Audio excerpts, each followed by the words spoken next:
satu titik sehingga ikan akan menyebar. Nah, itu tujuannya.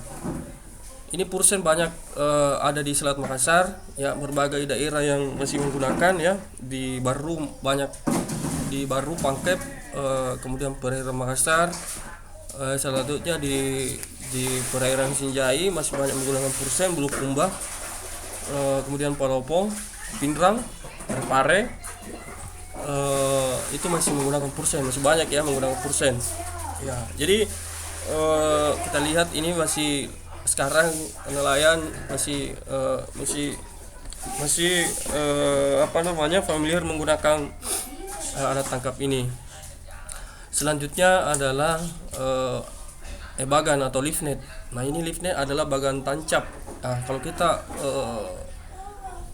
lihat biasanya di laut dengan ada tusuk bambu-bambu yang banyak, ada rumah-rumah di atas. Ini adalah bagan. Ini adalah alat tangkap pasif. Jadi ini ditanam di perairan, biasanya agak jauh dari arah pantai.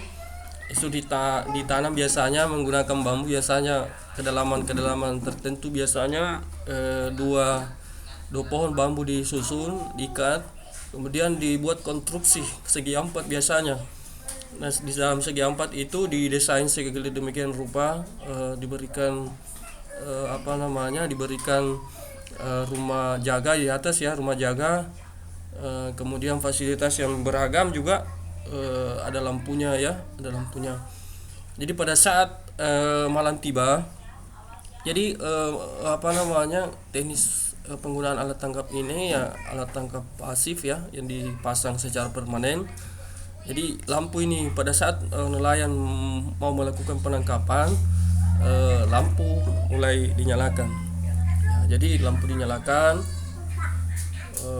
kemudian pada saat ikan sudah berkumpul di bawah bagan itu, lalu ditariklah naik jaringnya. Jadi seperti itu. Ini banyak sekali bagan. Jadi kalau kita lihat yang umum juga banyak kalau saya lihat juga nelayan banyak menggunakan itu masih di Pangkep ya, perairan pesisir Pangkep.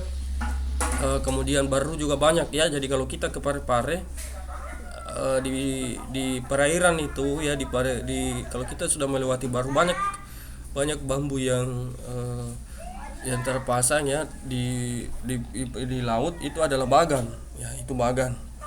Nah, ini di dalam satu bagan itu, dalam satu bagan pembuatannya itu lumayan membutuhkan biaya ratusan juta. Jadi untuk satu bagan itu membutuhkan biaya sekitar 75 sampai 100 juta. Jadi kalau misalnya biasanya bagannya juga agak besar ya, agak mewah, kemudian banyak fasilitas biasanya 100 juta ke atas. Jadi ini banyak jenisnya ya. Jadi ini modal yang besar juga sebenarnya, tetapi hasil yang didapatkan pada saat melakukan penangkapan itu ya lumayan besar juga. Ini bagan ya. Nah, kita bisa lihat. Nah, ini selanjutnya kita lihat coba perkembangan jenis lampu yang digunakan pada light fishing ya. Ya. Jadi pada saat malam ya. Jadi ini berbagai jenis lampu. Jadi kita lihat perkembangannya ya. Jadi pada tahun 1950 sampai tahun 2000-an ya, seperti saya katakan tadi, nelayan masih banyak menggunakan Petromax. Jadi Petromax itu menggunakan bahan bakar minyak tanah, kemudian pada saat sebelum dinyalakan biasanya dipompa. Jadi ini agak ribet ya, harus dipompa dulu, dikasih angin, kemudian dinyalakan pakai korek ya. Jadi ini tahun 1950 sampai tahun 2000-an itu ini digunakan. Karena pada saat itu memang namanya teknologi itu belum ada sebenarnya. Nah, selanjutnya tahun 1972 sampai tahun 2000 itu sudah ada sebenarnya lampu pijar digunakan. Cuma ya untuk lampu pijar itu ya skala hanya orang-orang tertentu yang punya, untuk penerangan di rumah saja. Ini belum dipikirkan digunakan di laut ya, karena ini membutuhkan listrik. Nah, yang selanjutnya adalah merkuri. Jadi lampu merkuri ini digunakan tahun 1978 sampai sekarang ya, tahun 2023. Jadi ini masih banyak digunakan. Kenapa ini digunakan? Karena biaya yang dibutuhkan untuk melakukan ini tidak besar. Kemudian cahaya yang dihasilkan juga sangat terang. Jadi ini memang sangat bagus digunakan oleh nelayan, ya, sangat bagus digunakan oleh nelayan. Selanjutnya tahun 1992 juga sampai sekarang itu menggunakan fluorescent. Ini lampu cas ya, lampu cas juga. Kemudian selanjutnya tahun 1992 sampai sekarang itu menggunakan halogen. Jadi halogen kayak lampu segi empat, kayak lampu apa ya, lampu sorot besar. Ini biasa digunakan di lapangan ya, di lapangan stadion sepak bola. Biasa juga saya lihat di kapal itu menggunakan beberapa ya untuk lampu halogen. Jadi ini sangat sangat sangat terang ya, sangat terang digunakan oleh nelayan. Dan ini menggunakan aki ya sebagai sumber anunya ya, sebagai sumber listriknya. Jadi ini aki mobil ya. Ini membutuhkan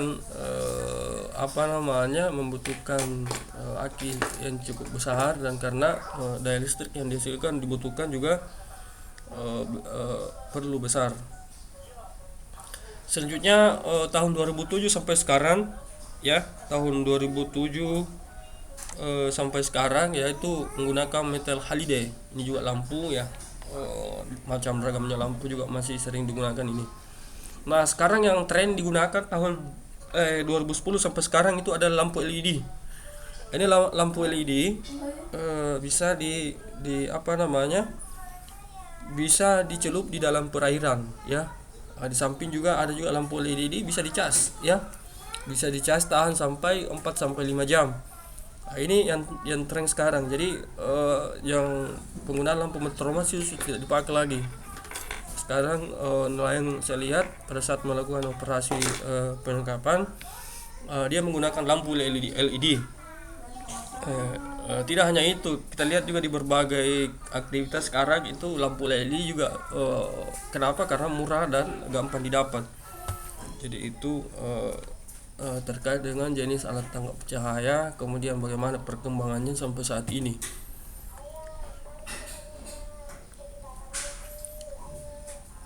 Ya, ini kita lihat rekan-rekan sekalian adalah konstruksi lacuba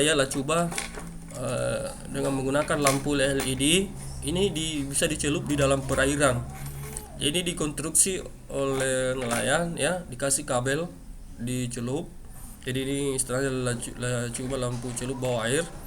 Kemudian di luarnya lampu itu dikasih toples, kemudian di atasnya dikasih penutup berupa pipa, sehingga pada saat dimasukkan di dalam perairan itu tidak masuk air.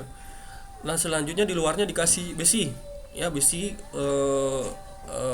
di samping berfungsi sebagai pemberat juga berfungsi sebagai pelindung. Jadi pada saat lampu diturunkan di dalam perairan itu lampunya tidak akan terbawa oleh arus, jadi akan bergerak horizontal turun di dasar perairan. Jadi seperti itu. Jadi ada ada besi pelindung ya, yang berfungsi sebagai pemberat juga sebagai pelindung. Nah, ini selanjutnya untuk lacuba ini banyak sebenarnya modifikasi jadi banyak model ya, banyak modifikasi tergantung apa yang kita inginkan. Jadi banyak saya lihat juga di berbagai daerah di Indonesia banyak yang memodifikasi ini dengan berbeda-beda. Yang model segi empat, ada yang seperti ini ya, jadi banyak.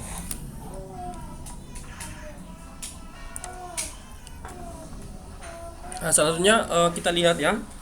Nah, ini pemanfaatan teknologi cahaya buatan alat bantu penangkapan ikan.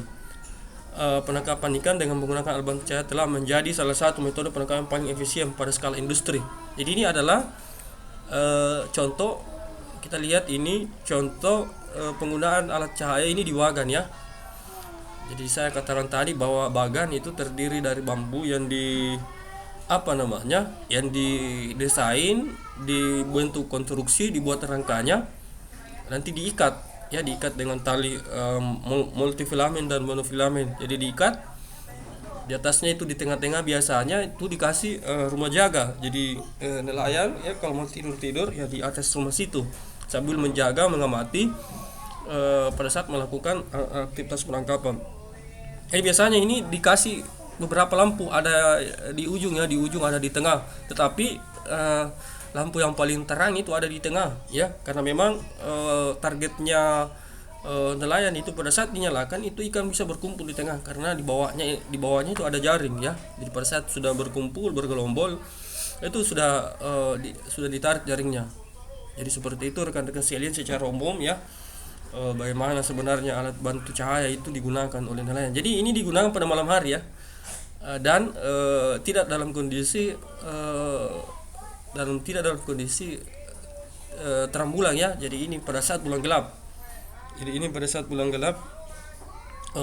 Dilakukan ini, dioperasikan. Jadi itu yang apa namanya, yang kita lihat. Jadi rekan-rekan sekalian, jadi kurang lebih seperti itu, secara ringkas, secara singkat, apa namanya, alat bantu cahaya, bagaimana di dalam metode penangkapan ikan itu sebagai alat bantu. Jadi saya kira banyak lagi contoh yang lain ya, yang bisa kita lihat dengan berbagai daerah, dengan berbagai modifikasi. Jadi tapi secara umum seperti yang saya sampaikan tadi, bahwa alat bantu cahaya ini digunakan dengan harapan bisa meningkatkan hasil tangkapan sehingga bisa lebih maksimal. Tetapi di dalam penggunaannya ini ya perlu juga memperhatikan kondisi-kondisi alam ya, kondisi-kondisi fisik kimia perairan ya. Jadi itu yang mungkin sekian dari saya ya, untuk cahaya sebagai alat bantu penangkapan ikan. Mudah-mudahan bisa memberi manfaat, bisa memberi gambaran, bisa merefresh lagi rekan-rekan sekalian terkait dengan alat bantu penangkapan ikan. Mungkin sekian dari saya, lebih dan kurangnya mohon dimaafkan. Saya akhiri. Assalamualaikum warahmatullahi wabarakatuh. Selamat pagi.